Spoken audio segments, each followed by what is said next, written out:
लेमनियों के देश में जो लोग ईसा मसीह के धर्म में परिवर्तित हो गए थे, जिन्हें एंटीनी फाई लिहाई के नाम से जाना जाता है, उन्हें एक बहुत बड़ी परीक्षा का सामना करना पड़ा।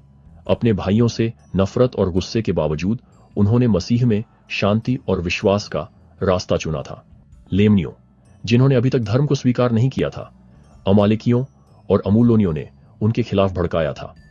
और ऐसा हुआ कि अमालेकियों और अमूलोनियों और लेमनियों, जो अमूलोन के देश में थे और साथ ही हेलम के देश में थे और जो यरूशलेम के देश में थे, अमालेकियों और अमूलोनियों ने अपने भाइयों के खिलाफ गुस्से में भड़काया।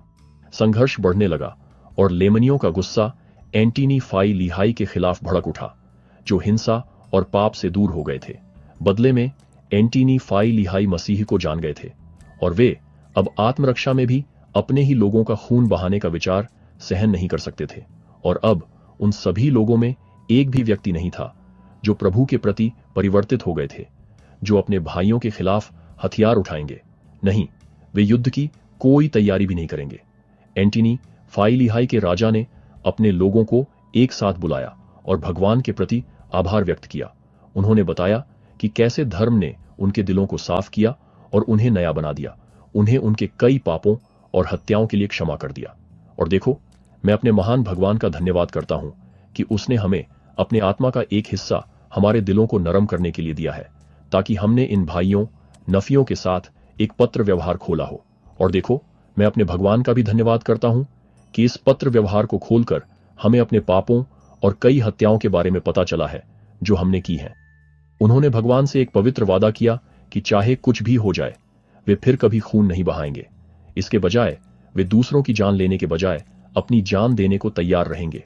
और इसलिए उन्होंने अपने हथियार ले लिए और उन्हें भगवान और अपने भाइयों के लिए एक गवाही के रूप में धरती में गहरे दफना दिया कि वे उन्हें फिर कभी हिंसा के लिए इस्तेमाल नहीं करेंगे। और उन्होंने ऐसा किया। यह उनके विचार में भगवान और पुरुषों के लिए एक गवाही थी कि वे फिर कभी मनुष्य के रक्त बहाने के लिए हथियारों का उपयोग नहीं करेंगे।